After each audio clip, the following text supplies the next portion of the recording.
ঘটনা ঘটেছে? সব থেকে বড় কথা, এইমাত্র সেন্টুর থেকে খবর পেলাম, কুন্দন প্রদীপ খবর দিল, এখানে একজন পাকিস্তানের সমর্থন করে ফেসবুকে লিখেছে একটাই কথা, এই লোককে এখানে ব্যবসা করতে দেওয়া যাবে না, পরিষ্কার কথা। পাকিস্তান জিন্দাবাদ। এবং এই যারা নাকি এই লোককে সাপোর্ট করবে তাদেরও কিন্তু একদম সাবধান করে দিচ্ছি, এই সব পাকিস্তানের দালাল এখানে থাকবে না, পরিষ্কার কথা।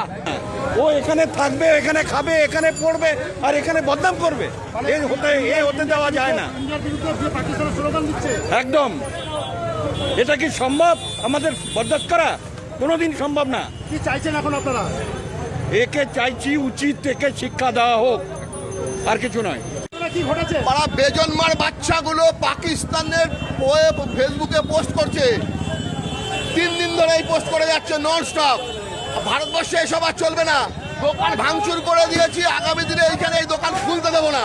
ভারতবর্ষ থেকে পাকিস্তানের দালালি ফ্যামিলি শুদ্ধ গুড়িয়ে দেবো, এলাকায় থাকতে দেবো না। খালি দোকান ভাঙেনি, ভারত ছাড়া করে দেবো এগুলোকে, এবার বাড়িতে গিয়ে আক্রমণ করবো। ও দেশ বিরোধী পোস্ট করেছে, পাকিস্তানের পতাকা দিয়ে ভারত নতজানু হয়ে তলায় বসে আছে, এই ধরনের পোস্ট করছে। দোকান ভেঙে দেবো, দোকান করতে দেবো না, ওর ফ্যামিলি শুদ্ধকে মিশিয়ে দেবো, ওর এলাকায় থাকতে দেবো না। পুলিশ মানি না, পুলিশ আসেনি, পুলিশ মানি না, পুলিশ মানি না। ভারতবর্ষ থেকে এই ধরনের পোস্ট যে করবে, আমাদের এখানে থাকতে পারবে না। আজকে সবে দোকান ভাঙা দিয়ে শুরু হলো।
মাংসগুলো বাইরে খান না।